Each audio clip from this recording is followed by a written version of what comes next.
السلام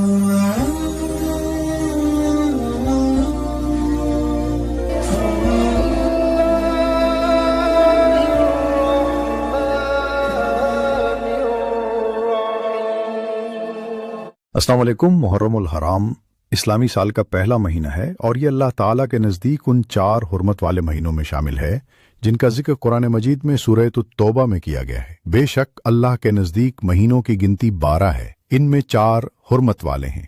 ان مہینوں میں گناہ سے بچنے، نیکی کرنے اور عبادات میں اضافے کا بہت زیادہ اجر ملتا ہے۔ محرم الحرام کے مہینے میں خاص طور پر واقعہ کربلا کی نسبت سے روحانی ماحول، صبر، قربانی اور اللہ کی رضا جذبے کو یاد کیا جاتا ہے۔ یہ مہینہ اللہ تعالیٰ کی خاص رحمتوں کا نزول کا وقت ہے۔ 2 محرم کی برکت۔ محرم الحرام میں کیے گئے نیک اعمال کا ثواب کئی گنا بڑھا دیا جاتا ہے۔ حدیث شریف ہے، سب سے افضل روزہ رمضان کے بعد محرم کے مہینے کا ہے۔ صحیح مسلم۔ یہ مہینہ بدامنی، تنگ دستی، بیماری اور رزق کی بندشوں کے خاتمے کا خصوصی مہینہ ہے۔ اللہ تعالیٰ اس مہینے میں اپنے بندوں پر خاص کرم فرماتے ہیں۔ 3 رزق میں مایوسی کا علاج۔ اکثر لوگ رزق کی تنگی، بے برکتی، کاروباری رکاوٹ یا مالی مشکلات کا شکار ہوتے ہیں اور نا امیدی میں مبتلا ہو جاتے ہیں۔ یاد رکھیں، مایوسی کبیرہ گناہ ہے۔ قرآن مجید فرماتا ہے، اللہ کی رحمت سے نا امید نہ ہو، بے شک اللہ تمام گناہوں کو معاف کرنے والا ہے۔ سورۃ الزمر۔ رزق کی کمی اللہ کی طرف رجوع کرنے کا ایک ذریعہ ہے تاکہ ہم اپنے دل کو خالص کریں اور اللہ کے ذکر کے ذریعے اپنے رزق کے دروازے کھلوائیں۔ 4 اللہ تعالیٰ کی طرف سے رزق میں کشادگی کا وعدہ۔ اللہ تعالیٰ فرماتے ہیں، اور اگر یہ لوگ زمین میں اللہ کے دین کو قائم کرتے اور تقوی اختیار کرتے تو ہم ان پر آسمان و زمین کی برکتیں کھول دیتے۔ سورۃ الاعراف کا۔ رسول اللہ صلی اللہ علیہ وسلم نے فرمایا، جو شخص اللہ سے رزق مانگے اور اس پر بھروسہ کرے تو اللہ اس کے لیے آسمان سے رزق نازل فرماتا ہے اور ایسی جگہ سے دیتا ہے جہاں سے بندے کا گمان بھی نہیں ہوتا۔ ترمذی۔ لہٰذا ہمیں چاہیے کہ ہم اللہ کی طرف رجوع کریں، صبر اور استقامت اختیار کریں اور مایوسی کو اپنے دل سے نکال کر اللہ پر مکمل توکل کریں۔ 5 محرم الحرام میں رزق کے کشادگی کا مجرب عمل 1 تا 10 محرم تک۔ مدت کے لیے 1 محرم الحرام سے 10 محرم الحرام تک روزانہ۔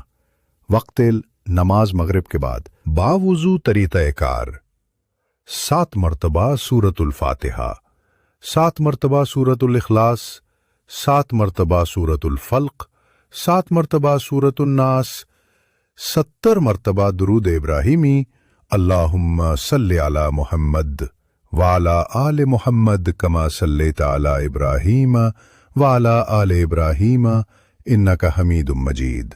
دعا: ہر دن کے آخر میں یہ دعا مانگیں، یا اللہ، بحق سید الشہداء حضرت امام حسین علیہ السلام اور اہل بیت کی قربانی کے صدقے میرے رزق میں بے انتہا برکت اور کشادگی عطا فرما، مجھے ہر طرح کی محتاجی، تنگ دستی اور بندش سے نجات عطا فرما۔ مدت: یہ عمل مسلسل 10 دن کریں اور اگر آسانی ہو تو 40 دن تک جاری رکھیں۔ شرائط: مکمل یقین اور بھروسے کے ساتھ کریں، 5 وقت نماز کی پابندی لازم ہے، رزق حلال کی نیت ہونی چاہیے، والدین اور محتاجوں کے ساتھ حسن سلوک کریں۔ وظیفہ کا روحانی فائدہ: رزق میں حیران کن اضافہ ہوگا، کاروباری بندشیں ختم ہوں گی، اللہ کی طرف سے غیبی مدد حاصل ہوگی، دل کو سکون اور توکل کی دولت نصیب ہوگی۔ اختتامی پیغام: اے اللہ، ہم تیرے عاجز بندے ہیں، تیرے دروازے پر حاضر ہیں، تیرے محبوب حضرت محمد صلی اللہ علیہ وآلہ وسلم، اہل بیت اطہار اور خاص طور پر سید الشہداء حضرت امام حسین علیہ السلام کے صدقے سے ہم تیری بارگاہ میں یہ دعا کرتے ہیں کہ ہمارے رزق میں بے پناہ برکت عطا فرما، تنگ دستی دور فرما، ہمارے کاروبار، ملازمت اور روزی کے راستے کھول دے۔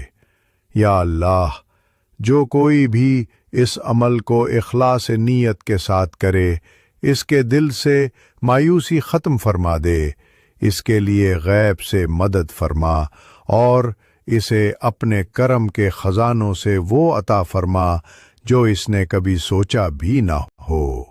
یا اللہ، محرم الحرام کی حرمت کے صدقے ہماری دعاؤں کو قبول فرما، ہمارے گناہوں کو معاف فرما اور ہمیں اپنی رضا نصیب فرما، آمین یا رب العالمین۔ اللہ پر بھروسہ رکھیے، امید کبھی نہ چھوڑیے اور صبر کے ساتھ دعا کرتے رہیے، اللہ کی رحمت ضرور نازل ہوگی۔